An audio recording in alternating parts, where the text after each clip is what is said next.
The Duke of Calverton crossed the summer lawn with a bow in his hand and humiliation in his smile, and he offered both to her in front of 200 guests. The heat lay thick over Thornley that afternoon, the cut grass releasing its green sweetness underfoot, and the ladies had arranged themselves along the terrace in muslin the colours of sugared almonds, fanning, watching. A wasp worried at the lip of a spilled glass of negus on the balustrade. He had chosen Archery to humble her. Everyone on the lawn understood that much, even the ones pretending to study the silvered glare of the lake. "Come, Miss Ashe, give us a little sport," the Duke said, and his voice carried the way a man's voice carries when he has practiced carrying it. "You have watched us shoot all the week with such a clever face. I begin to think you fancy you could do better." Verity Ashe set down the dowager's shawl on the back of the chair and folded her hands. "You will want the wind off the lake, Your Grace. It is quartering across the butts since noon." A ripple went through the nearer guests, not quite laughter, the held breath before it. The Duke's smile widened, delighted, because he had wanted resistance, and she had handed him something better. Composure he could break. Wind. He turned the bow in his fingers so the late sun ran along the belly of the yew. "She speaks of wind. Hartley, did you hear? The companion gives us a lecture on archery." He came 3 steps closer, and the smell of him reached her. Linen warmed by the day, and under it the cold mineral smell of the linseed oil rubbed into the bow. That smell undid 11 years in half a breath. The terrace, the fans, the wasp, all of it went thin and far away. "I propose a wager, Miss Ashe." He held the bow level between them. "One end, 3 arrows each. If you outshoot me, I shall apologize to you before all these good people and never tease you again. And if I outshoot you, as I shall, you will sing for us tonight, whether you can or no." "I do not sing, Your Grace." "Then you had better not lose." She looked at the bow. She had been doing very well all week, at not looking at the bows. She had carried Lady Ottoline's smelling salts and her novels and her quarrels across this lawn 3 days running, with her eyes fixed politely on the middle distance, and she had told herself the ache under her ribs was the heat. Now the Duke held the thing out across the space between them, and she saw the bowyer's mark burned into the riser, a small running hair above 2 letters, and the breath went out of her, as though a hand had closed under her stays. Kelsall of Ludlow. She would have known that hair in the dark, by touch, with her eyes bandaged. Her father had owned 4 bows by Kelsall, and loved one of them better than he loved most people. "Miss Ashe?" The Duke tilted his head. He had noticed something cross her face and could not read it, and a man who reads every room he enters does not like to be unable to read a face. "You have gone quite pale. Is it the prospect of singing?" From her chair beneath the lime tree, Lady Ottoline Calverton lifted her lorgnette and surveyed her great-nephew as though he were a dish she suspected of having turned. "Gabriel," she said, in the dry, carrying voice that had been silencing dinner tables since before he was breeched. "If you mean to be a fool, do it briskly. One imagines we have not all afternoon." "I mean to be charming, Aunt." "You mean to be a fool. The two are frequently confused in you." That did get the laugh, and the Duke took it gracefully, spreading his hands to the crowd, because a charmer does not mind being laughed at, so long as he is the one who released the laughter. But Verity had stopped attending to any of them. She had reached out and taken the bow. It was warm from his hand. It was exactly the weight she remembered. 50 pounds at the draw. A little heavy for a woman, and far too heavy for the picture the lawn had decided to make of her. The meek, paid companion who would flail and miss and provide an afternoon's amusement. She closed her left hand around the grip and felt the old, worn dip in the wood, where a thumb that was not hers, but might as well have been, had rubbed it smooth across 1,000 ends. She pressed 2 fingers flat to the inside of her own left wrist, the way she always did, as if to keep her pulse from leaving her body entirely. "An arrow," she said. A footman brought the quiver. The Duke's man had fletched these. Competent, even. the goose feathers trimmed neat and dyed a gentleman's blue, not her father's grey and green. She drew one out and ran her thumb along the cock feather and laid it across the bow. "You may have the first 3, the Duke offered, magnanimous, certain. I should hate to be accused of taking advantage." "You go first, Your Grace." She handed him back the bow. "It is your wager, and your wind." He laughed again, but it had a fractional uncertainty in it now, like a coin that rings not quite true, and he stepped to the line. He was a beautiful man, and he knew the exact value of it. He set his feet and drew, and the muslin along the terrace went quiet to watch the long line of his shoulders open under the blue coat. He shot well. All 3 of his arrows found the gold. Not the center, but the gold, clustered handsomely at 4 o'clock, where the wind had pushed them, precisely as she had told him it would. The terrace applauded. He turned to her with the bow held out, and his whole face arranged for victory. "Your turn, Miss Ash. The gold is not so very far. Do your best, and we shall none of us think the worse of you." She took the bow. She did not think about the lawn, or the 200 faces, or Lady Cassandra Merrid standing at the Duke's shoulder, with her lovely mouth curved like the inside of a shell. She thought about her father's hand over hers on a cold green morning, the goose grease he rubbed into her chilblained fingers, his quiet voice at her ear. "The target is not out there, V. The target is the place inside you that already knows." She set her feet. She set the arrow.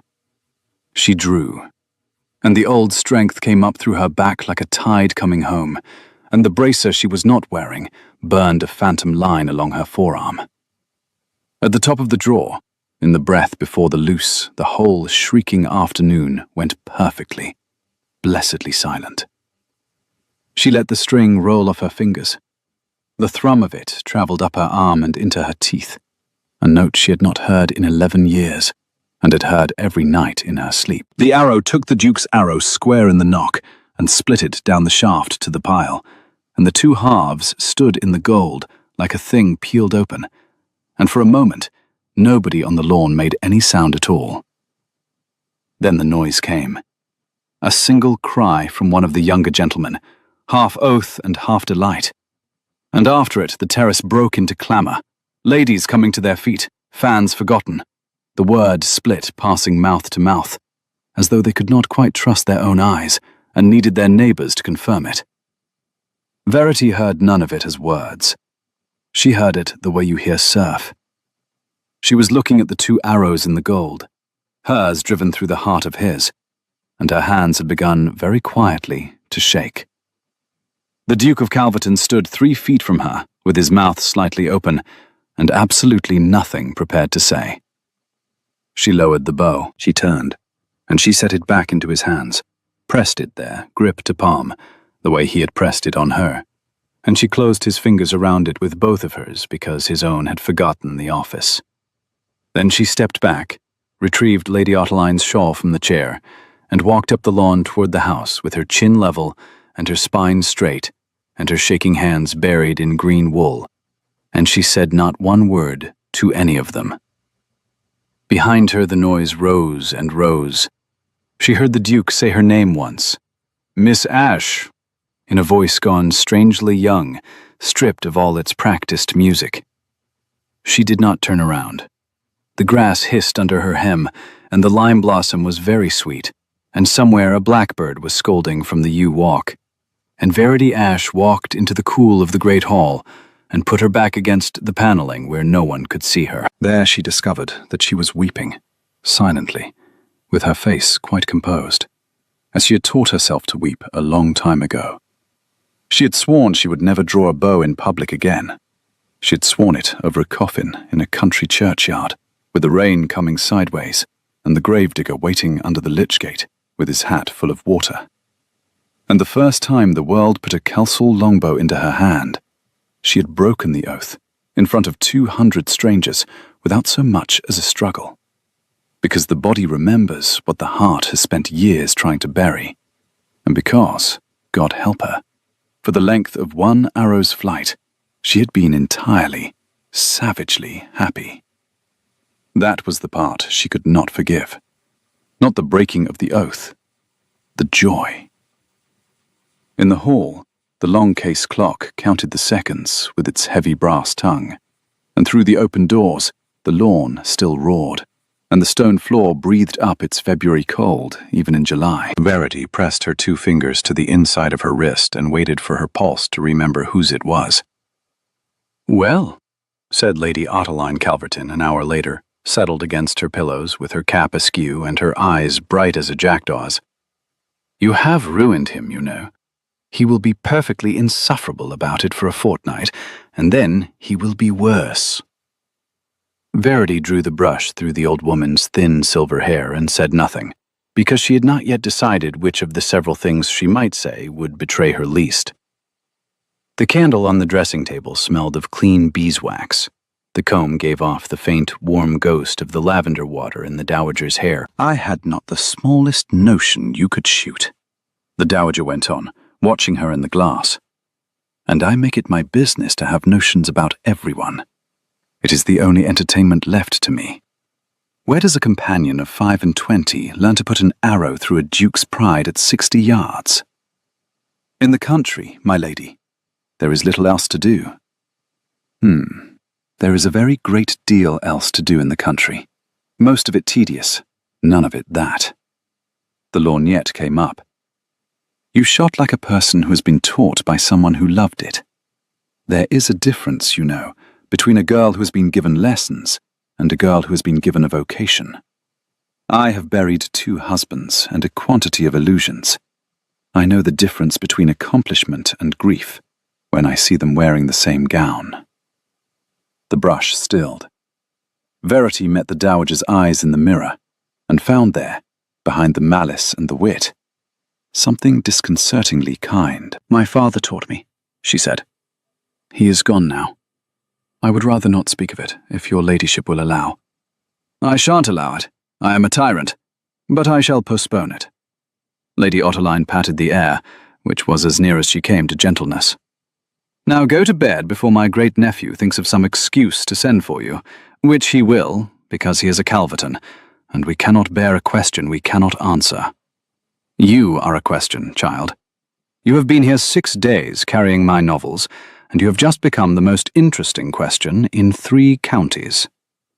She caught Verity's wrist as she turned, caught the very wrist Verity was forever pressing her own fingers to, as though she knew. The old hand was dry and light and very strong. "He meant to be cruel today, and you made him ridiculous instead, and you did it without raising your voice. That is a rarer art than archery. Guard it." Out in the corridor, with her candle throwing long shadows up the panelled walls, and the house ticking and settling around her in the summer dark, Verity met the Duke. He was leaning in the embrasure of the tall window at the stairhead, still in his shooting coat, his cravat loosened, and he had a half-broken arrow in his hands. Her arrow, or his. The one she had split, carried up from the lawn and turned over and over in his restless fingers. The night air came cool through a window cracked against the heat, smelling of stocks and stable-yard, and the green river damp of the lawns. He straightened when he saw her, and for a creature so practiced in entrances, he looked, just then, remarkably like a man who had not planned his next sentence. "Miss Ashe." "Your Grace," she made to pass. "It is late. You owe me an apology," he said, and then, before she could let the affront show, he held up the broken arrow between them like a flag of truce, and a confession at once. "Not for the shot. For the shot I owe you an apology, which I mean to pay properly, with witnesses, since I incurred the debt with witnesses. No. You owe me an apology for letting me make a fool of myself this morning at breakfast, when I told the table that ladies who lecture men on wind have generally never felt one." His mouth twitched. "You let me say it. You let me load the pistol, and then you stood very still and let me fire it into my own foot. That was unkind, Miss Ashe. That was beautifully, deliberately unkind. And I have been admiring it all afternoon." She had not expected that, and she felt the unexpectedness move across her face before she could stop it. "There," he said softly, watching her the way he had watched her on the lawn. That hunting, baffled attention. "That. You did it again. Something goes across your face like weather, and then it is gone, and the shutters are up. Who are you, that you can shoot like the captain of a company, and curtsy like a paid companion, and look at a man as though you have already read the last page of him?" He came a half step out of the embrasure. "I find I cannot stop wishing to know." "I am Lady Otterline's companion, Your Grace. There is nothing else." "There is a very great deal else." And she heard, with a small private shock, the dowager's own words come out of his mouth, the family resemblance surfacing in the cadence. "You are a poor liar for a clever woman. You went white as the cloth when I handed you the bow. Before you drew. Before you knew you could win. The bow frightened you, Miss Ashe, and a thing that frightens a woman who is afraid of nothing is a thing I should very much like to understand." For a moment, she nearly told him. The candor of him reached into her like a key into a lock she had thought rusted shut, and that was its own kind of danger. More dangerous than Lady Cassandra's shell-curved smile, because Cassandra wanted to ruin her, and this man only wanted to know her, and being known was the one luxury she could not afford. "Good night, Your Grace," she said. She left him at the window with the broken arrow in his hand, and as she went down the corridor, she heard him say to himself, to the dark, in a tone of pure, rueful wonder, "Ashe's daughter. By God, it has Ashe's hair on the riser." And then, sharper, to her retreating back, "Miss Ashe, where did your father shoot?" She kept walking, but her candle flame shivered, and she knew that the question she had crossed 2 counties and changed her name's whole meaning to outrun had found her after all, and that it wore, of all the faces in England, the face of the man whose father had taken everything from hers. He sent for her after church. That, at least, she had been clever enough to predict. She had spent the night arranging her defences, and the morning carrying Lady Otterline through the village service, the box pew smelling of dust and old hymn books, the parson's voice droning under the wasps in the high window. And when the footman came across the lawn with the Duke's compliments and the request that Miss Ashe attend his grace in the long gallery, she had her face already shuttered and her hands already still. The long gallery ran the whole north front of Thornley, 140 feet of dim, cool air, smelling of beeswax and old canvas, the Calverton ancestors glowering down from their frames at the parquet they had paid for. Her shoes woke small echoes off the polished boards. The Duke was at the far end, with his back to her, and beside him, on a green baize trestle that had no business in a picture gallery, lay a longbow. Even at 40 feet, even before her eyes had adjusted from the glare of the lawn, she knew it. She knew it the way you know a voice through a wall. "I had it brought up from the armory this morning," the Duke said without turning. "I have looked at it perhaps 4 times in my life, and never once properly. My father kept it in a case lined with green velvet, which is an absurd amount of ceremony for a length of yew, and he would let no one touch it, which my father was inclined to do with a great many things he could not enjoy." He laid one finger on the riser, on the small burned hair. "Kelsall of Ludlow. The same maker as the bow I handed you yesterday. That one is mine, a common enough thing. Half the gentlemen in the county shoot Kelsalls. But this one..." He turned at last and looked at her down the long room. "This one has a name scratched under the grip. Very small, where a man would put his thumb. Come and read it to me, Miss Ashe. My eyes are not what they were, and I find I cannot quite make it out." It was a test, and they both knew it, and she walked the length of the gallery toward it, with the ancestors watching, because to refuse was to confess, and to comply was to confess, and she would rather confess on her feet. She came to the trestle. The baize smelled faintly of must, and the candle stub beside it of cold tallow. She did not need to bend to the scratched letters. She had watched her father cut them with the point of his bodkin on a wet afternoon when she was 9. "It says E. Ash," she said. "And under it, Hartwell, 1806. My father's hand. My father's bow." She lifted her eyes to the Duke's. "Your father won it from mine at the Grand National Meeting at Hartwell in the summer of 1808, Your Grace, in a match for 200 guineas and the captaincy of the company. My father shot the better score, and your father was given the prize. And within the year, my father was a ruined man and a byword, and we left Hartwell in a hired cart with the rain coming through the canvas." Her voice did not rise. "So you see, I have read the last page of you. I read it 11 years ago. Now you have your answer, and I should like to go back to my mistress." The gallery was very quiet. Somewhere below, a door closed, and a dog barked twice and was hushed. The Duke had gone still in a way she had not seen in him. All the charming surface drained off, leaving something underneath that was younger and harder and genuinely shaken. "My father cheated yours," he said. It was not a question. "I did not say that, Your Grace." "You did not have to.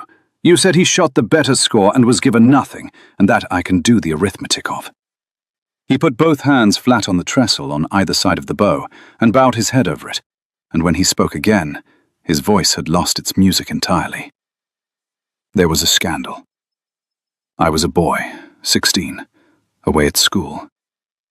I remember my father came home from Hartwell in a black humour that lasted a season, and there was talk, hushed when I came into rooms, of a gentleman archer disgraced for a foul, an arrow shot after the call, a wager dishonoured. I never knew the name. He said it as though tasting it. Ash. And the man they broke for it. That was your father, and he was innocent." He was innocent. Her voice did not break, because she had said it 10,000 times to the inside of her own skull, and the words had worn smooth as the grip under her thumb. "He shot last, after the bell, everyone agreed it. But he did so because the field judge waved him on. The judge later denied it. The judge was your father's man, and his place was bought the following Michaelmas with a living worth 400 a year." She heard her own breath go ragged and steadied it. "My father's score was struck. His name was struck. The company he had founded would not have him at its dinners, and he was not a man who could live as a byword, Your Grace, having lived as a byword's opposite." She made herself go on, because to stop was to feel it. "He put away his bows. He let me keep one, the morning bow, the cheap one, for the grief of it. And then, one wet spring, he took a chill walking the water meadow, and would not send for the physician because we could not pay him. And we lost him. And I buried the morning bow with him, because I could not bear the look of it, and I swore I would never draw again where anyone could see." She found she was breathing hard. "And yesterday you put a celsel in my hand on a lawn full of strangers, and I broke that oath in the time it takes to loose an arrow. Are you content now, Your Grace? Is the question answered to your satisfaction?" "No," he said. "It is not in the smallest degree answered, and I am the furthest thing from content. And I find I cannot give you back to my aunt, as though you had merely lost me a wager." He lifted his head. "Miss Ash, I'm going to set this right." "There is nothing to set right. He is gone. A name on a churchyard stone cannot be unstruck." "A name in the records of a company can." The old charm tried to come back into his face, and met something graver, and turned, in the meeting, into something she had not seen on him before. Resolve. "I am the patron of the Hartwell Company. I inherited the office with the dukedom. Like a gout, I did not earn. The minute books are in my muniment room, not 40 feet beneath us." He came round the trestle. "Somewhere in them is the entry that broke your father, and somewhere, I would wager my own bad reputation, is the truth of who shot the fowl. Because men who arrange a lie generally cannot resist writing the truth down somewhere private to admire it. I propose we find it. We, Your Grace. You read a target better than any man on my estate. I imagine you read a ledger as well. He held out his hand across the bow, across her father's bow, palm up, an offer, not a command. Help me. Not for me. I have done nothing to earn a single hour of your time, and I know it. Do it for the name on this riser. Let us go down into the dark together and find out what my father wrote. She looked at his open hand for a long moment. Outside the high windows, the summer pressed gold against the glass, and the beeswax smell wrapped them both. And below, in the bowels of the great house, lay 11 years of her grief, catalogued and shelved by strangers. 1 hour, she said, and you will not touch this bow again until you have earned the right. Agreed. He drew his hand back, unoffended, and something flickered at the corner of his mouth that she would later learn to recognize as the beginning of respect. You drive a harder bargain than my men of business, Miss Ashe, and they have driven me to the edge of an apoplexy more than once. Come, mind the third stair down. It has been loose since the conquest, and no one will mend it.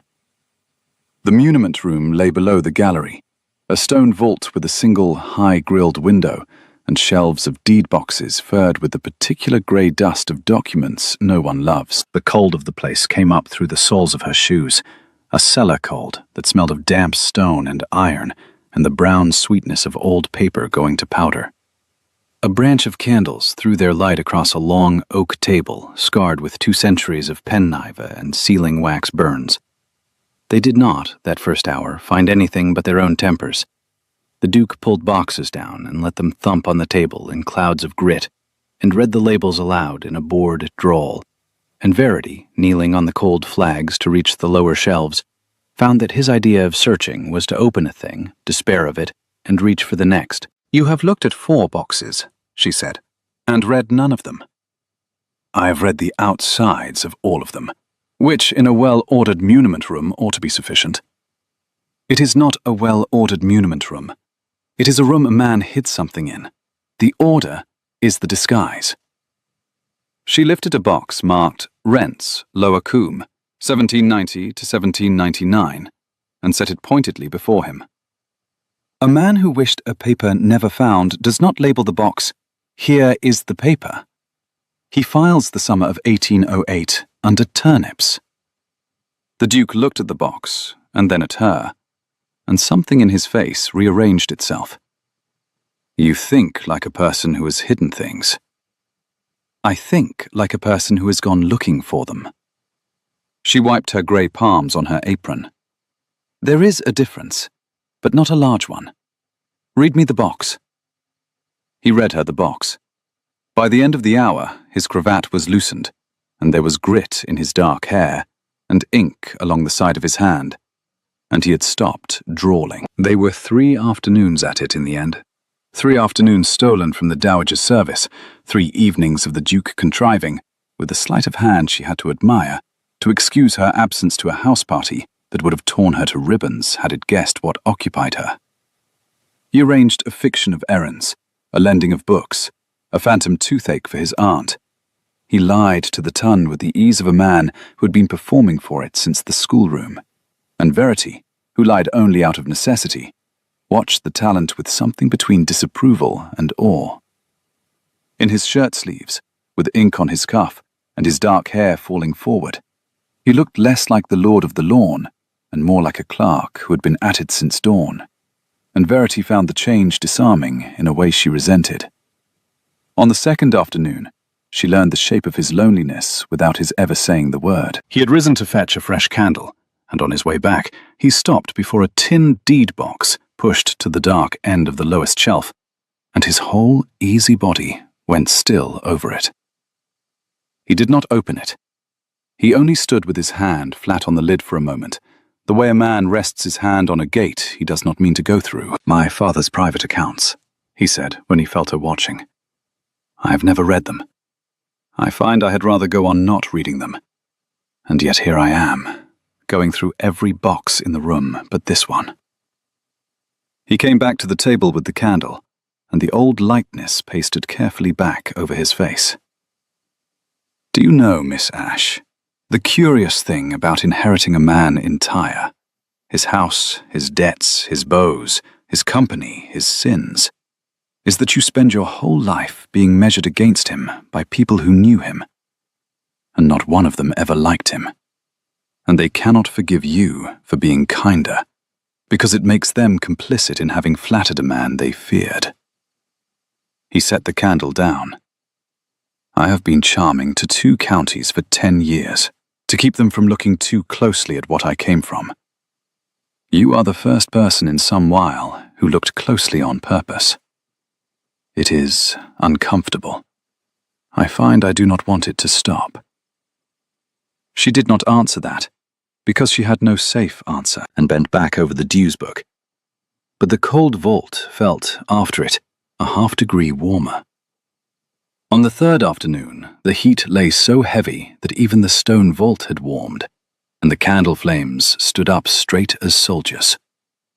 The Duke leaned back, rubbed his eyes, and said, I have read the entry for the dinner of 1809 4 times, and I cannot escape the conclusion that the Hartwell Company spent £11 that year on claret and 4 shillings on the relief of a widowed member. And I begin to understand the whole moral character of my father's England. It surprised the laugh out of her before she could prevent it. A small, real laugh, the first in days, escaping into the dusty air. He looked up at the sound as though she had handed him something, and did not crow over it, only let his face open in quiet pleasure, which undid her rather more than crowing would have. You did not strike me, Miss Ash, as a woman who laughed. I am not, generally. She bent back over her page to hide her face. It is the dust. It has affected my judgment. It is the claret to charity ratio. It affects everyone's. 40 years on, it has affected mine. He drew the candle nearer and bent again to his ledger, but the air between them had changed temperature, the way the air changes when banter cracks and something true shows through the seam, and they both felt it, and neither named it. Read me the dues book for 1808 again. The summer meeting. Who paid late? She read, and in the reading, because grief had made her a careful reader, she caught what 3 days of his ducal impatience had skated over. A single member's dues marked remitted by the patron in a different ink. A Mr. Soames, who in the same season had been raised from field steward to a clerkship, and whose name appeared, when she chased it 3 boxes along, as the second of the 2 judges at the Grand National Meeting. The judge who had stood beside the bought judge, and said nothing.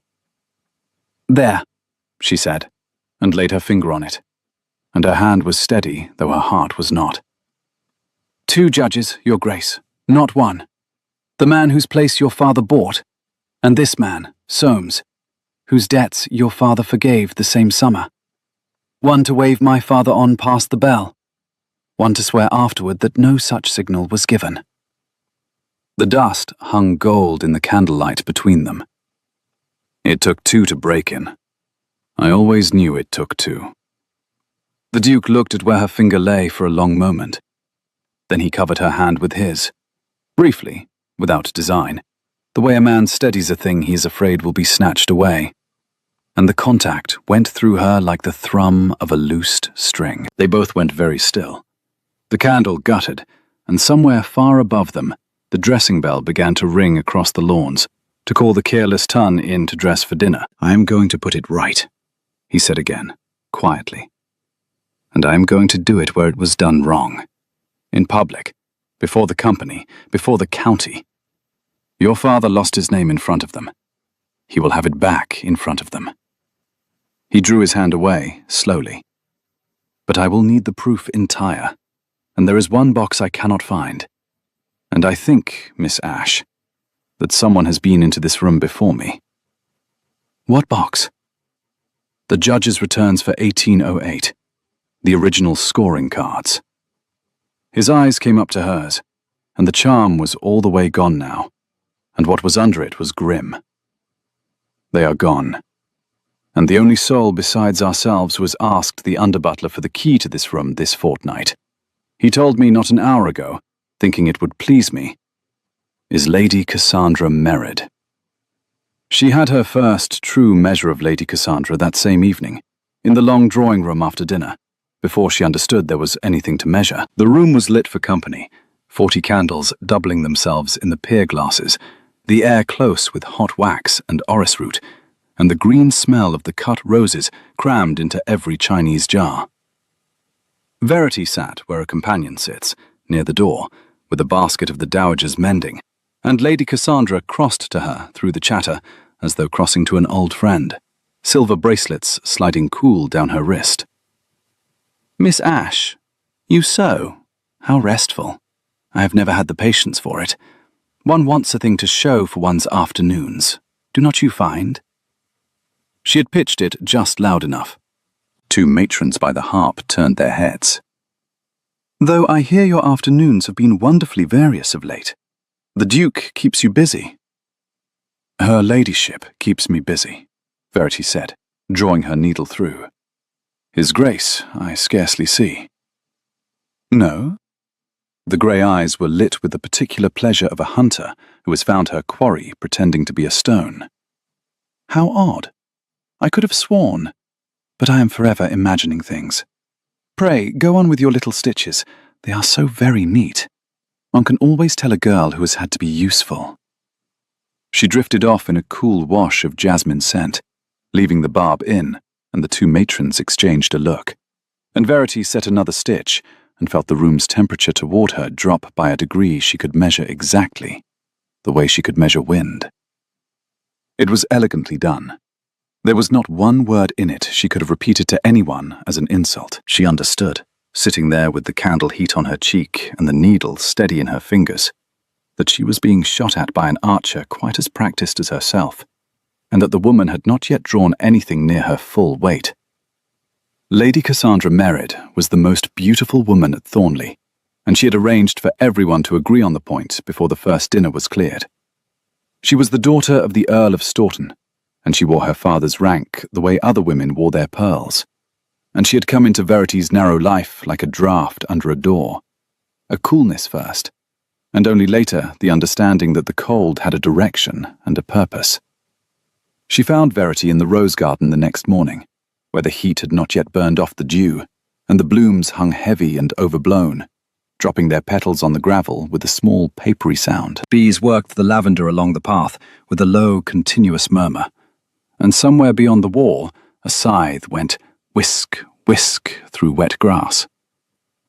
Lady Cassandra was very lovely against the roses, in primrose silk, and she smiled. And the smile did not reach the cool grey, assessing eyes. "Miss Ash, Lady Otterline's little marvel, we have all been so diverted by your archery."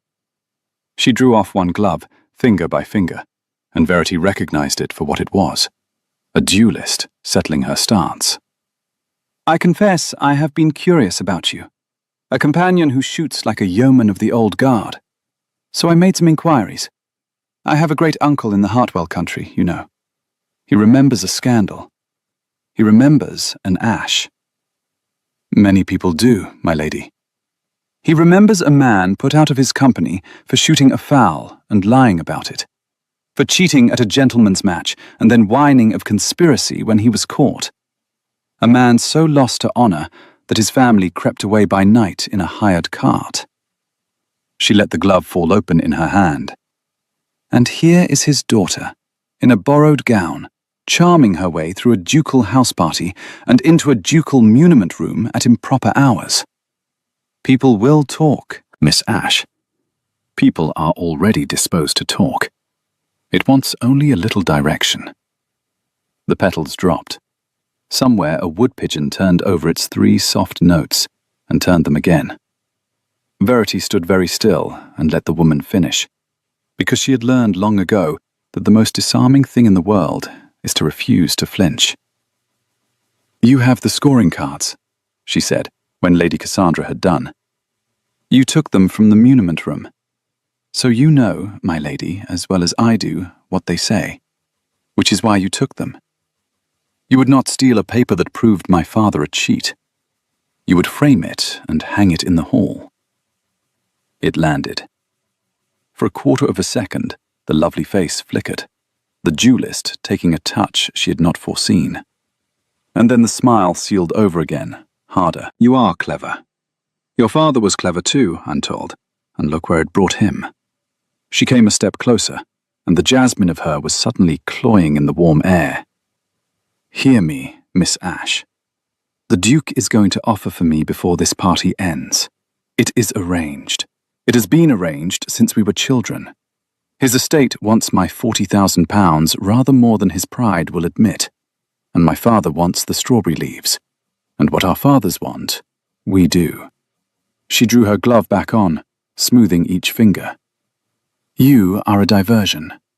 He collects diversions. It is the only appetite a man so idle has left. When the music stops, you will be carrying smelling salts across a lawn, and I shall be the Duchess of Calverton, and I will not have a ruined Fletcher's brat muddying the water in the meantime. Leave the muniment room. Leave the Duke. Go back to your mistress and your middle distance, or I will tell the county exactly who you are, and this time there will be no charming Hartwell judge to wave you past the bell. She turned in a swirl of primrose silk and went up the path, and a last rose let go of itself behind her and scattered across the gravel. Verity stood among the dropped petals and pressed 2 fingers to the inside of her wrist and found her pulse running fast and even. She was not afraid. That was the discovery of the morning, and it surprised her. She had spent 11 years afraid of the name, of the bow, of being seen, and somewhere in the last 3 days, across a table in a stone vault, the fear had quietly changed its shape.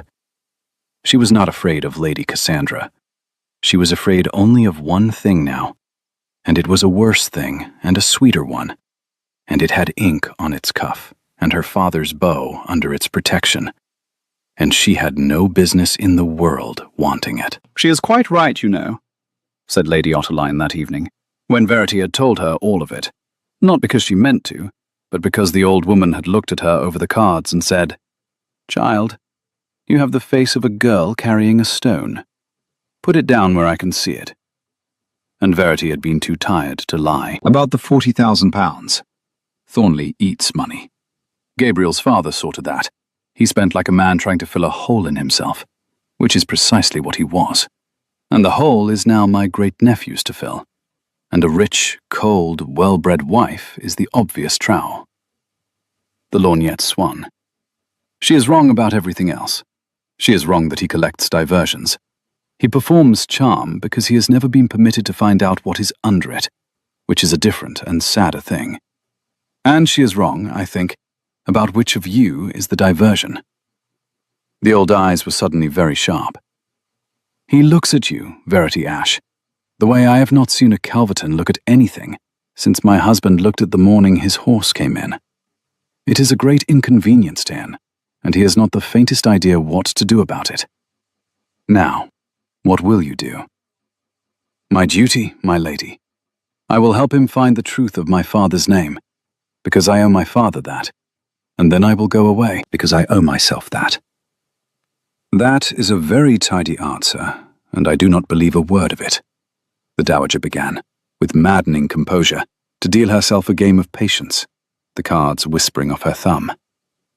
But I will postpone that argument too. I have a great many postponed arguments with you, child.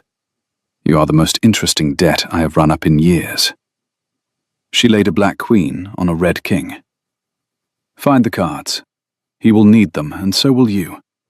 A name is the only thing the world cannot give a man back once it has taken it, except another person who knows the truth of him and refuses to look away. You may yet give your father one of those, and Gabriel the other. Now go to bed, and Verity. She did not look up from the cards. When you have given them their names back, do not be such a fool as to leave before someone has had the chance to make you stay. They found the cards, Because Verity thought like a woman who had hidden things. Lady Cassandra had not destroyed them. That was the Duke's first dark fear, voiced low in the muniment room, with the door barred and the candle smoking. But Verity shook her head. She will not have burned them. A weapon is only a weapon while it exists. Ash threatens no one. She has hidden them where she can produce them or suppress them as it suits her. Somewhere in her own keeping. Somewhere a lady's maid would not think to disturb. She thought of primrose silk and the cool grey eyes and the great care the woman took to be looked at. Her writing box. A woman who hoards a thing she means to use keeps it close, under her own hand, behind her own lock. It was the Duke who got them. Not by any breach of honour, he was at great pains to tell her, his charm reasserting itself in his relief. But because Lady Cassandra's maid was sweet on the second footman, and the second footman owed his place and his happiness to a master who asked very little and gave a great deal. The writing box went down to the still room to be mended of a sprung hinge it had not that morning possessed, and it came back mended and lighter by 3 cards. The Duke laid them on the green baize before Verity that afternoon, as though laying down his heart. The vault was cold. The cards smelled of someone else's sandalwood, of a lady's box, an alien smell to lie over her father's ruin. The scoring cards for the Grand National Meeting, summer of 1808. 2 judges' hands, and clipped behind them, in a third hand, a private memorandum that Soames, the underjudge, had been fool enough and vain enough to write to the Bort judge, and the Bort judge fool enough to keep. The ash arrow was true and timely, the bell not yet rung when his fingers left the string. But his grace will have it otherwise, and his grace pays our shot, so otherwise it shall be. God forgive us the both. Verity read it twice. Then she put it down very carefully on the baize, because her hands had begun their old shaking, and she pressed her fingers to her wrist, and she found that she was, after 11 years, entirely unable to speak. There, the Duke said, very gently. He did not touch her. He stood across the table, with his ruined, charming face grave and bright at once, and let her have the moment whole. There it is, Miss Ash, in Soames's own hand. The ash arrow was true and timely. Your father did not cheat. He was the only honest man on that field, and 3 dishonest ones broke him for it, because my father could not bear to be beaten at the one thing he had bought himself a reputation for. He drew breath. I'm going to read those words aloud, Verity, in the assembly room at Hartwell, at the company's summer dinner, which is in 9 days, and to which, as patron, I may invite whom I please. And I please to invite the whole county and every man who ever struck your father's name from a list. I'm going to give him back his name in the exact place they took it. Will you stand beside me when I do it? It will cost you, she said. Cassandra, the £40,000, to call your own father a cheat before the county. My father was a cheat before the county. His jaw set. The only choice left to me is whether the county learns it from my mouth, honestly, or from Lady Cassandra's, as a weapon. I would rather be the honest fool than the protected one. I have been the protected one all my life, Miss Ash, and I am tired to the bone of the taste of it. Then, because he was who he was, and because the air had grown too heavy to bear, the corner of his mouth lifted. Besides, I find I cannot marry £40,000. It would be such a very dull dinner conversation. And what did you do today, my dear? I accrued interest. I should run mad inside a 12-month. She laughed. She could not help it. The laugh came up through the grief like a spring through stone. And he watched her laugh with naked wonder, and for one unguarded moment they simply stood across the table and looked at one another, with the memorandum lying between them like a small white flag. And Verity understood, with the precise clarity she usually reserved for reading the wind off a lake, that she had fallen entirely in love with the Duke of Calverton, and that it was the worst aimed shot of her whole life, and that she had loosed it straight and true. There came, before the dark, one perfect morning. It was the day before they were to ride for Hartwell, and the Duke contrived, with the airy lawlessness of a man who has decided to stop performing and start living, to have Verity and his aunt and himself breakfast out of doors, on the dewy lawn by the Archery green, before the rest of the house was stirring.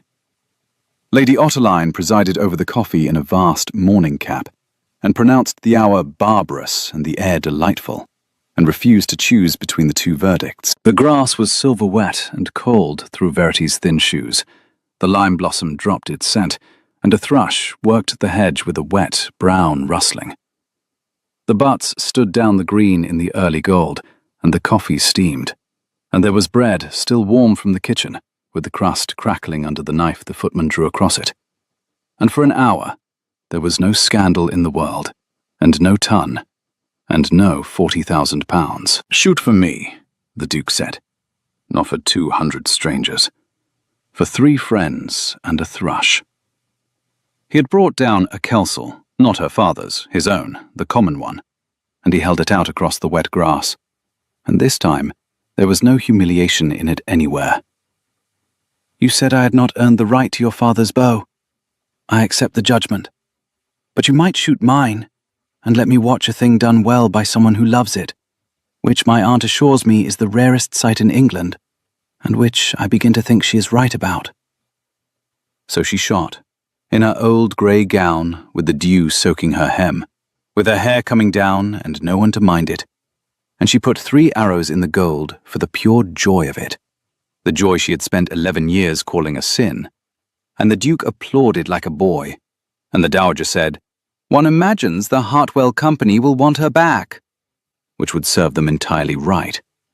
And the thrush, startled, gave up the hedge. "There is a wager I never collected," the Duke said, coming to stand beside her at the line while his aunt poured herself more coffee and pretended not to watch them. "You outshot me that first day. I promised, if you did, to apologize before all those people and never tease you again. I have not yet paid either half." He looked down the green, not at her, and his voice lost its lightness. "I find I do not want to stop teasing you, Verity. That is the difficulty. I have spent my whole life being charming to everyone and meaning it to no one. And then you came across my lawn with your face shut up like a house in mourning, and I've been trying to make you laugh ever since." He turned the bow in his hands. "The day you do it, I feel as though I have shot the gold from 60 yards in a quartering wind.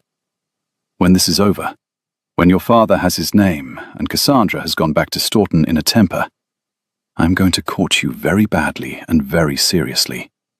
And you are going to let me, because I have decided that breakfasts are intolerable without you, and I cannot live the rest of my life at intolerable breakfasts." "Your Grace." "Gabriel." He turned to her at last. "When you are standing on wet grass at 6 in the morning, having just disgraced my marksmanship in front of my aunt, you may call me Gabriel. I insist upon it.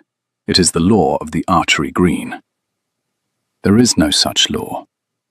"There is now. I am the patron. I have just made it. The green is lawless, and I am its only magistrate."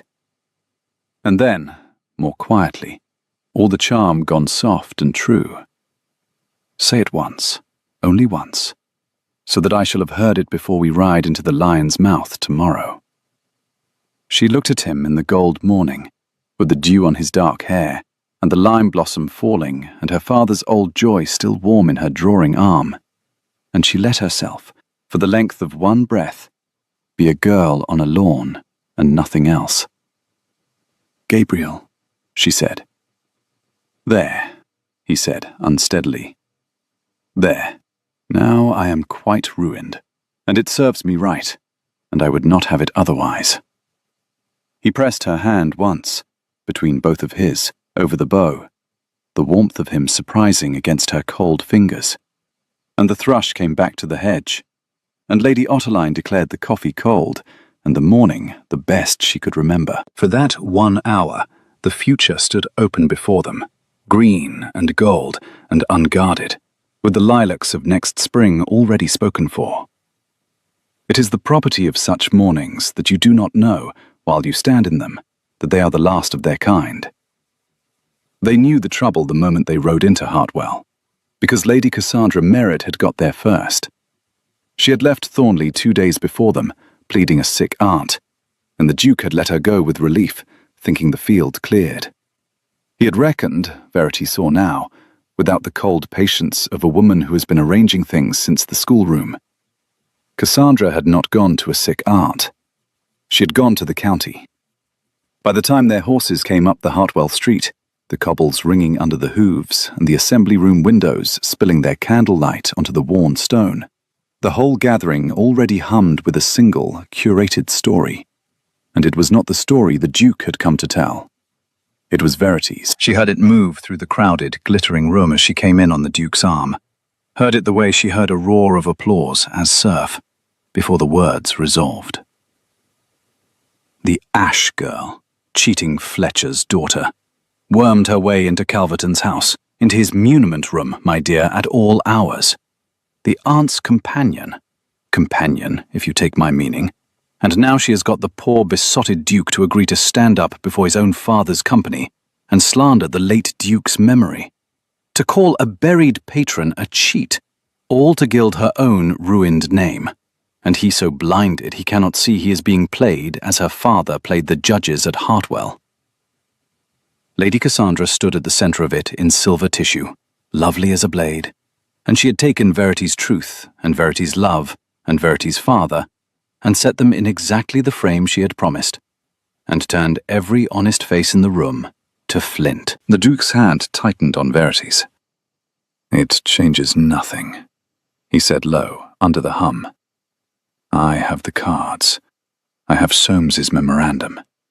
The truth is the truth, and I will read it. And every soul here will hear it, as the lie a besotted man was talked into telling," Verity said. She saw it whole, the way she saw a wind. "She has made the truth into evidence of my wickedness before you have spoken a word of it." She kept her voice beneath the noise, her face turned to the candles so that no one might read it. "If you read those cards tonight, Gabriel, they will not hear my father exonerated. They will hear a Duke unmanned by a schemer, disgracing his own father to please his—" She would not say the word the room was saying. "To please me. You will not give my father his name. You will lose your own and his, and I will be the cause, exactly as she designed." Her voice did not shake. It was very strange to her that it did not shake. "Do not read the cards. I will not let her win. You cannot win this room tonight. It is lost. She has aimed it and loosed it, and it has landed. The only thing left to lose is you." She drew her hand from his arm, there in the doorway, with the county watching and the candles guttering in the summer heat, and she made her face into the shuttered house he had first seen across the lawn. "I should never have let you take this up. I knew what it would cost, and I let myself forget, because the muniment room was warm, and you made me laugh, and I am as great a fool as my father, who also believed that the truth would be enough." She stepped back. "Go in. Do your duty by your name. I will go back to your aunt and my middle distance, where I belong, and where I should have stayed." And that night, in the narrow room the inn had given her, with the dinner's noise rising through the boards and the tallow candles smoking, and the unread cards in her own keeping now, and her father's exonerating truth lying useless in her hands, Verity sat at the window in the dark and let the worst of it in, because she had learned long ago that the only thing more dangerous than grief is grief one will not look at. He had used her. That was the shape the night took, and she made herself hold it. The Duke of Calverton had been bored by a house party and amused by a companion who could shoot, and he had played at justice the way idle men play at everything, and when the game grew costly, he would, of course, do the sensible ducal thing, read nothing, marry the £40,000, and remember the Fletcher's daughter as a diverting summer. He had courted her on a wet lawn to gild an hour. He had pressed her hand over the bow because pressing women's hands cost him nothing. He had spent his whole life learning that it cost him nothing. The breakfast, the green, the lilacs of next spring. Those had been the most beautiful performance of a man who had told her himself, with his own mouth, that he had been charming to everyone and meant it to no one. She had been the no one. She had let herself be the no one. She had stood on the grass and called him Gabriel, and believed, for one unguarded hour, that a duke would burn £40,000 and his father's memory for a paid companion in a borrowed gown. And the believing was the fowl she had shot after the bell, and there would be no judge in England to wave her past it. The cards lay on the sill, ghost pale in the dark. The dinner roared below. A glass broke somewhere, and a man laughed. Verity Ashe rose from the chair and folded the unread truth into her father's old mourning glove that she carried always, and laid it in the bottom of her box, and put on her bonnet to go down and order the carriage that would take her back to Thornley and out of the Duke's bright, dangerous life before the candles had even burned to their sockets. She got as far as the inn yard, where the ostlers were walking the carriage horses in the warm dark, and the moths beat soft and frantic at the lantern, and the whole yard smelled of hot horse and dung and crushed chamomile from the cracks between the stones, before she found she could not, after all, run away, without doing the one thing she had crossed 2 counties to avoid: telling the truth, out loud, in public, with her own name behind it. It was the Dowager who stopped her, Lady Otterline, who had followed them to Hartwell in her own slow chariot, declaring she would not miss her great-nephew making a public spectacle of himself for anything short of the second coming, and who now stood in the inn doorway in her travelling cloak, with her stick planted and her jackdaw eyes glittering in the lantern light.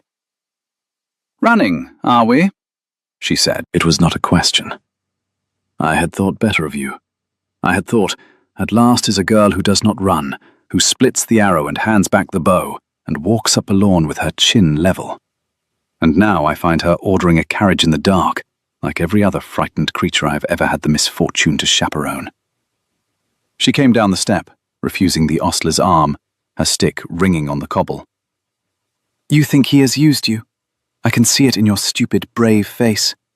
You have decided he is his father, because that is a safer thing to believe than that he is himself, and that he loves you, since the first only breaks your heart, and the second requires you to risk yours." The stick came up and tapped, very gently, the centre of Verity's breastbone. "I know the arithmetic, child. I have done it. I did it for 40 years. Now you will listen to an old woman who has buried 2 husbands, and every illusion but one. He has been in that assembly room this half hour, with the cards you left in your box. I did not leave them. Which my great-nephew's footman, who is a deal cleverer than my great-nephew, abstracted from your box the moment he saw the carriage ordered, because that boy at least understood what you are too frightened to understand, that the truth in your keeping was never only yours to run away with." The old eyes blazed in the mothlight. "He is reading it now, Verity, to the whole flinted room, alone, with every face against him, exactly as you said it would be, and he is doing it anyway, because you told him not to, and he would rather lose the county than let you be the thing they are saying you are. Now," she drew breath, "would you let the man stand up there alone and bleed for your father's name while you wait in a yard? Or will you go in and do the one thing only you can do? Stand beside him and put your own arrow through the lie, the way you were born to." Verity stood in the moth-beaten lantern light with her heart going like a loosed string, and the worst reading of him fell away from her, not because the Dowager had argued it away, but because the evidence was upstairs, reading exonerating cards to a hostile room with no reward possible but the truth itself, which was the one thing a man who used people would never, ever do. She turned and went back into the inn and up the narrow stair, the boards groaning, the smell of roast and spilled wine and tallow thickening as she climbed, and through the great doors of the assembly room, and the heat and the candlelight and the 200 hostile faces broke over her like a wave. At the far end, alone on the dais beneath the company's banner, stood the Duke of Calverton, with the scoring cards in his hand and his face white and steady, reading Soames's memorandum into a silence gone ugly and dangerous, and not one soul in that room believing a word of it. The ash arrow was true and timely, the bell not yet rung, he read, and the room rustled with contempt, and a man at the back called out, not quietly, "And who put the words in your mouth, Calverton? We can all of us see who." And the laugh that followed was the cruelest sound Verity had heard in 11 years, and the Duke's hand shook, once, and held. "I put them in his mouth," Verity said. She had not known she would say it until the room was already turning. She walked up the centre of it in her grey gown, with her chin level, the way she had walked up the lawn, and the contempt swung toward her like a battery coming round, and she did not flinch, because she had finished, this night, with flinching. "I am Verity Ashe. My father was Edmund Ashe, whom this company broke for a fowl he never shot, 14 years ago, in this room, at this dinner." Her voice carried, low and clear, over the heads of them. "You all know the name. Most of you struck it from your lists yourselves." She reached the dais, and turned and faced them, and she took the cards from the Duke's hand, took them gently, the way she had once set a bow into those same hands, and she held them up to the candlelight so that the ink showed through. "His Grace has read you a memorandum in a stranger's writing, and you have decided it is a Duke's infatuation talking. Very well. You will not take it from him, and you will not take it from me. So take it from the only thing in this room that cannot lie, that has no estate to gild and no marriage to make and no name to save."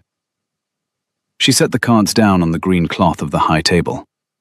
"Bring out the company's own bow, the patron's bow, the test bow, that hangs on the wall behind you and has hung there since before I was born, and set up a single butt at the end of this room."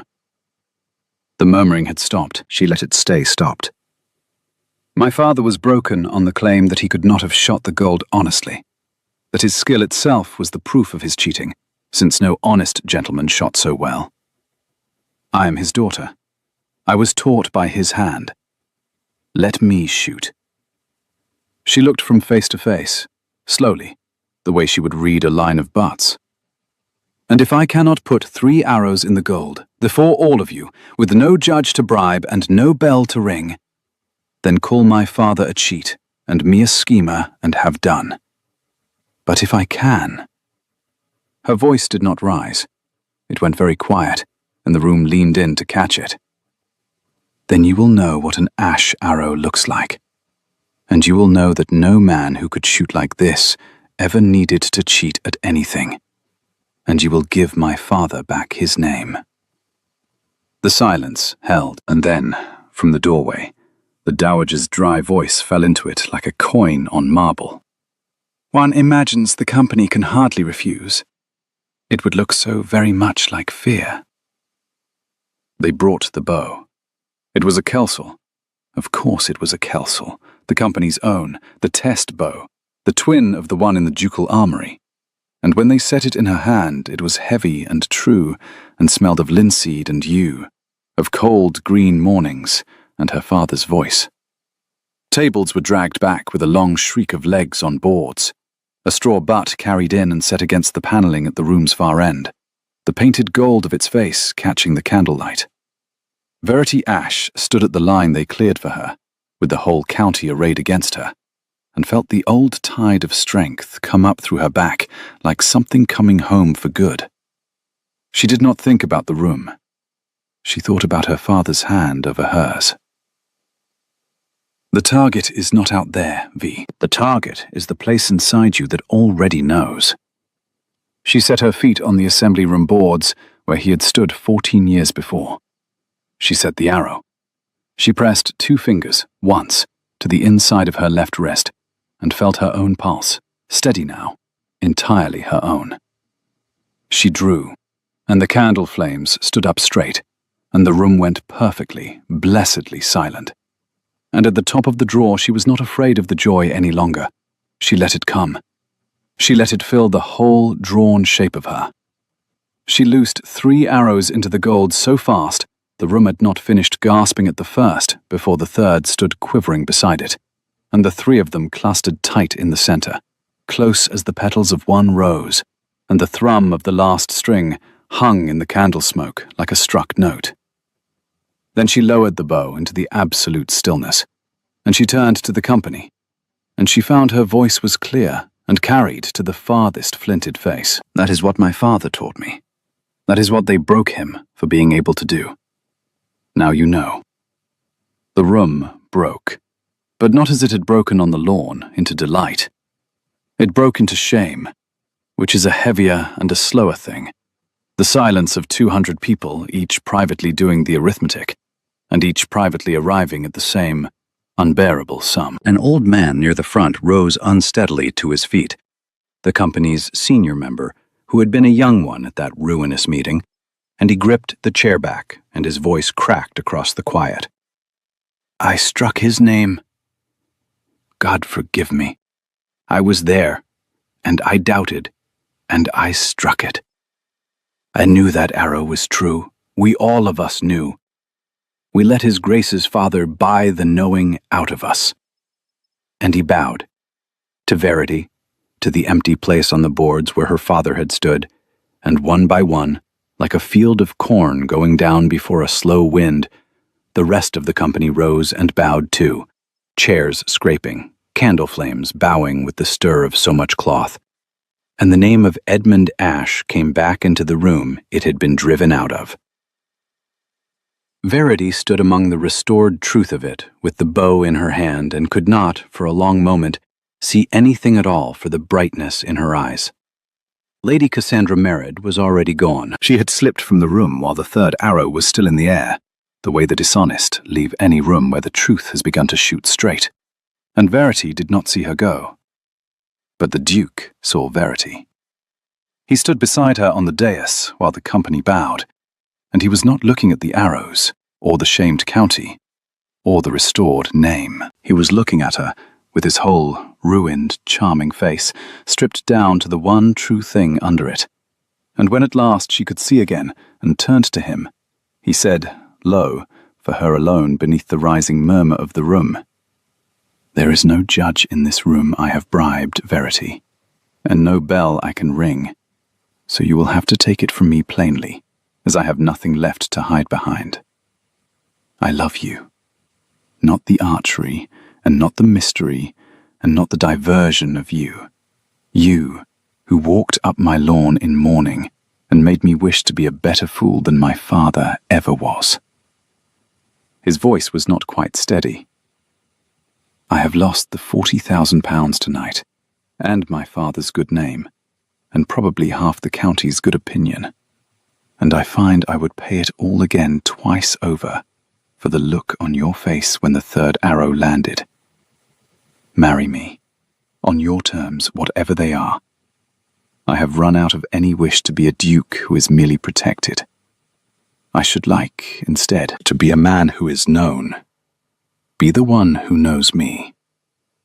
She did not give him her answer in the assembly room, because some things are not for 200 faces. She gave it the next morning, on the wet green at Thornley, where the lilacs were not yet come, but were promised, and where the thrush had gone back to the hedge. But there was a thing to be done first, and it was Lady Cassandra who did it, which surprised Verity more than anything in that whole bright summer. She came to Verity's room at Thornley on the morning after Hartwell, very early, before the house had stirred, and Verity, opening the door to the smell of the cold corridor and a single guttered rushlight, found her without her armor for the first time. No silver tissue, no shell-curved smile, only a traveling gown and a face scrubbed of all its arrangement, and under the scrubbing, something Verity recognized, because she had worn it herself for 11 years. It was the look of a person carrying a stone. Verity had seen the first edge of it 3 days before, by accident, and had not understood it then. She understood it now. She had passed the library at Thornley in the dusk and seen Lady Cassandra alone inside, not knowing herself observed, standing at the cold hearth with a letter open in her hand, a tradesman's letter, by the cheap grey paper of it, and her lovely face had been doing something it never did in company. It had been frightened. She had read the letter twice and folded it small and pressed it to her mouth for a moment, as though to keep something in.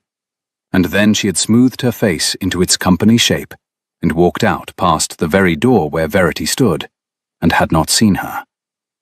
Verity had stepped back into the dark and let her pass, and said nothing of it to anyone. Now Lady Cassandra stood in the doorway, with the same fright under the same scrubbed surface, and she held out a folded paper, and she laid it, when Verity did not at once take it, on the small table just inside the door, on the surface within Verity's reach, the way one surrenders a weapon by setting it down rather than handing it over. "My father is ruined," she said, without preamble, in a voice gone flat and bare.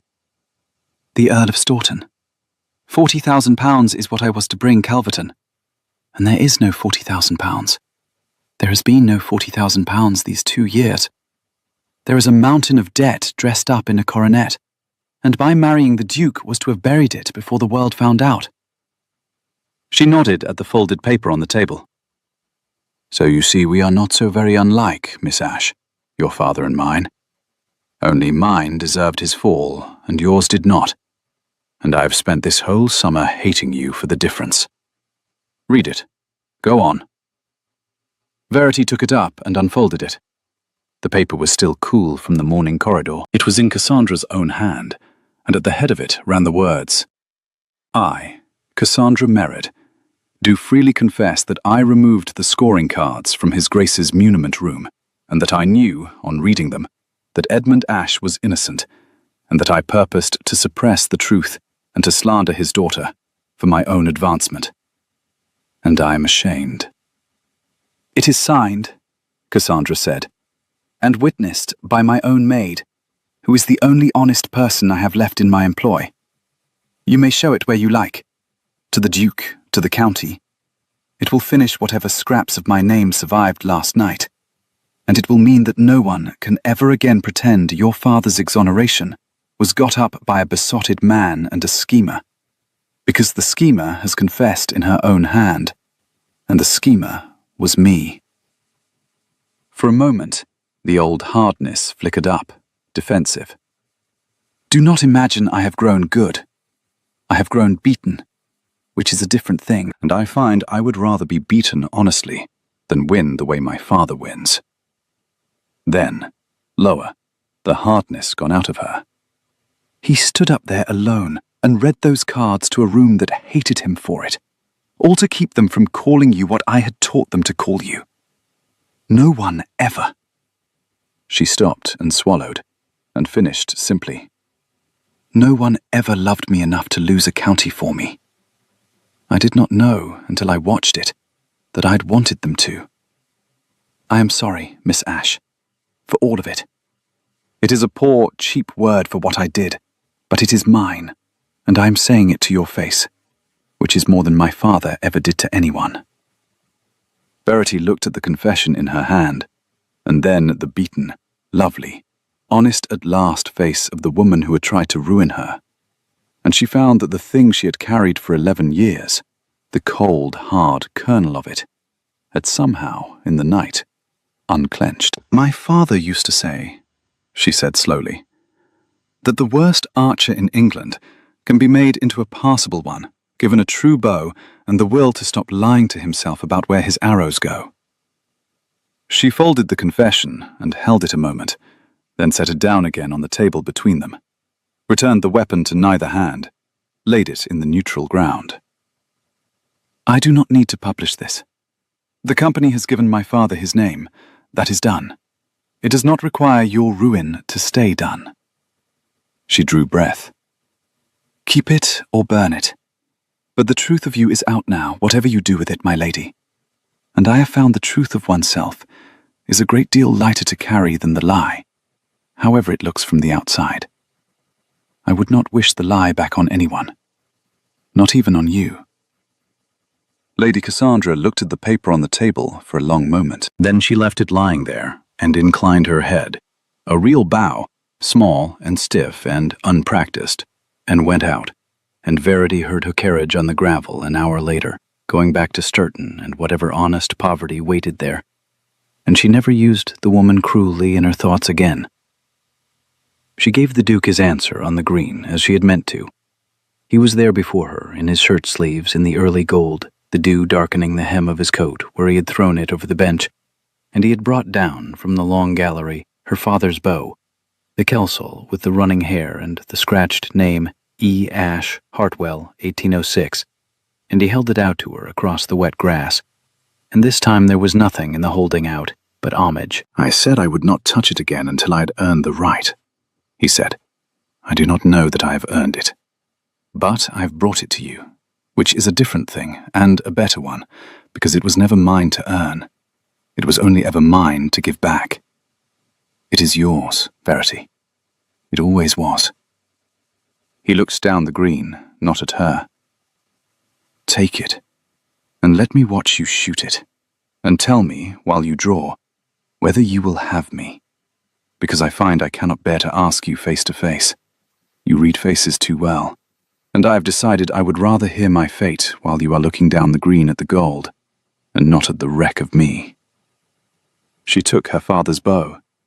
It was warm from the sun, and it was the exact weight she remembered, and the worn dip under the grip fitted her thumb as though the wood had spent 11 years waiting to be fitted. She set her feet on the wet grass. The thrush sang from the hedge. She set the arrow. She drew, and the strength came up through her back, and her father's joy and her own ran together until she could not have told them apart. And at the top of the draw, she said, quite steadily, looking down the green at the gold, and not at him at all, "Yes, Gabriel, on my terms. The first of which is that you will learn to shoot well enough that I am not ashamed to be seen beside you at the company dinners, for I mean to take my father's place in it, and I will not have a husband who clusters his arrows at 4 o'clock and blames the wind." She loosed. The arrow took the gold square in the center, and the thrum of the string hung in the lime-scented air, and she heard him laugh behind her. The real laugh. The one with nothing performed in it. The one she had spent the summer learning to draw out of him, as surely as he had drawn the joy back out of her. And then his arms came round her from behind, over the bow, over her father's bow, and his face came down warm against her hair. "I accept your terms," he said unsteadily. "All of them. Especially the one about 4 o'clock, which was unkind and beautifully deliberate, and exactly why I love you." They were married in the autumn, when the lilac she had been promised had given way to wood smoke, and the first frost lay along the butts in the early mornings. And the wedding itself took 2 lines in the parish register and no more, because the things that matter take up very little room on paper. Lady Otterline came in a cap the size of a haystack, and wept all through it, and denied it furiously afterward, and dared anyone to say otherwise. The Hartwell Company sent their new lady member a set of silver-tipped arrows and a stiff, ashamed, heartfelt address, restoring Edmund Ashe to the roll of honour. His score for the summer of 1808 entered at last beside the word true. And on a green morning the following spring, with the lilacs out at last along the south wall, and their scent coming heavy and sweet through the open windows, the Duchess of Calverton stood at the end of the long lawn at Thornley, with her father's Kelsall bow in her hand, and taught her husband, for the 100th patient time, where the wind off the lake would take an arrow that left the string too proud. The thrush worked the hedge. The cut grass was sweet and wet underfoot. Down the green, the butt stood waiting in the gold, and the 2 halves of a long-ago split arrow hung framed on the morning-room wall behind them, kept for the joke and the memory of it. "Off the lake," she said, "and quartering. You will want to aim a hand to the left and forgive yourself nothing." "I never forgive myself anything since I married you," Gabriel said, drawing, his arrow leaving the string at last almost true. "It is exhausting, and I recommend it to everyone." She laughed, and pressed 2 fingers to the inside of her wrist out of an old habit she no longer needed, and felt her pulse running easy and entirely her own. And the lilac scent came warm across the green, and somewhere a bowstring sang. "Again," she said, and put another arrow in his hand.